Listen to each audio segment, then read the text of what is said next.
The University of Oregon and Eugene, Oregon has a history and reputation of progressive stances, consistently rated as one of the most liberal and progressive campuses around the country. It is known for its inclusive environment and progressive student body. Due to this reputation, one could assume that this would be an ideal case study for a politically left protest culture, as I did when deciding to research on-campus protest music from 1969 to 1971. My research operated on the assumption that the most dominant protest narrative was surrounding anti-Vietnam and civil rights sentiments, and while I did find activities and demonstrations related to those topics, there was a surprising scarcity.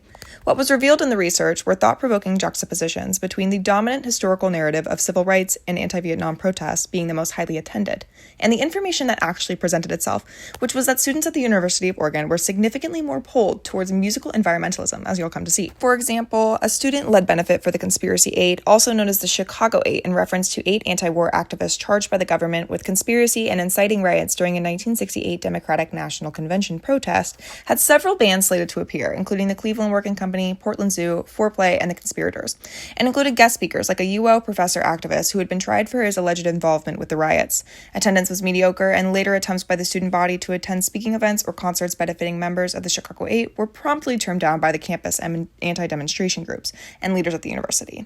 The advertisement was roughly a quarter page or a bit less. In the same issue of the Oregon Daily Emerald, on the very next page, a full spread entitled Crowds Rally for Environmental Change. The first article details a concert by Mason Williams, a writer, poet, and philosopher who played a benefit for the Save French Peat movement, in connection to the ironically named Nature's Conspiracy. In contrast to the Conspiracy 8 benefit, 4,000 students filled the EMU ballroom to interact with the music concerning abuse to nature. The article below this details and analyzes comments by the president of the university, Robert Clark, critiquing his student body and their capacity to allow emotion to guide their actions in terms of civil rights protests, going as far as to say the university is being used by whites, blacks, and students because it is sensitive and vulnerable.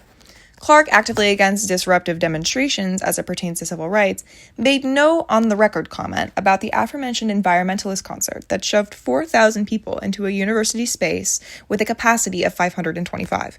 In that same article, President Clark says the university ought to be committed to social issues, but within its means and modes, and later argues that the problem of civil rights incite young people, and blacks in particular, who don't get results by rationale, becoming emotionally committed.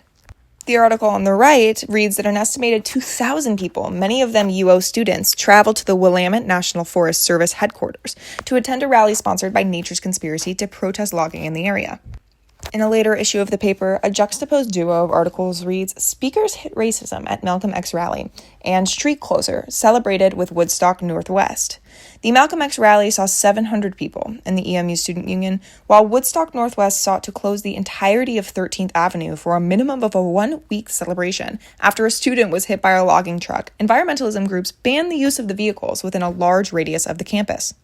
This huge ecological and safety win of the youth of the university brought about some of the same feelings that attendees at Woodstock had, that they could use music to continue protesting racism, bigotry, and war, but specifically to promote on-campus environmentalism. Therefore, students plotted to create a Woodstock of their very own.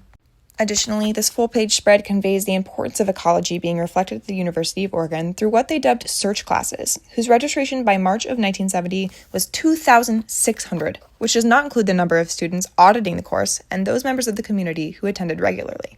The article ends saying, ecology is the issue and concern on campus. Winter term it erupted, spring term it will continue, and it looks as if there is no end. Further protest juxtapositions occur with this anti-disruption group that circulated a petition signed by students stating that they were tired of anti-war protests and song taking away from their studies at the university, accompanied by an ad for a religious environmentalism group stating we can change the world. A later issue of the Oregon Daily Emerald features a cartoon by Jules Pfeiffer beginning Vietnam is dead as an issue, and the real issue is ecology, going on to critique society's reaction to socialism.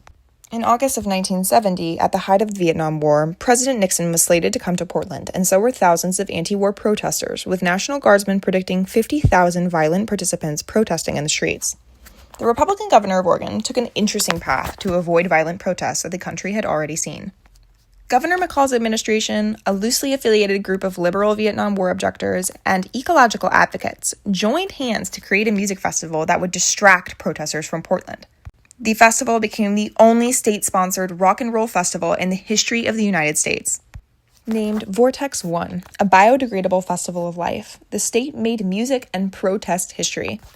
Inevitably, protesters from the University of Oregon campus worried about missing a week-long activism party and abandoned the anti-Vietnam protest planned in Portland to attend the Ecological Festival, which additionally touched on issues of anti-war sentiments, but centered heavily, musically and otherwise, on man's duty to nature.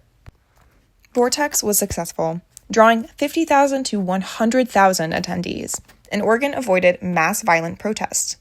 But among the aforementioned examples, Vortex challenges the dominant historical narrative of anti-war and civil rights protest supremacy.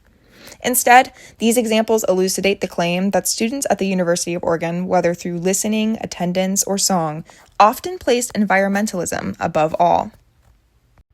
Thank you, and until next time, make music, not war.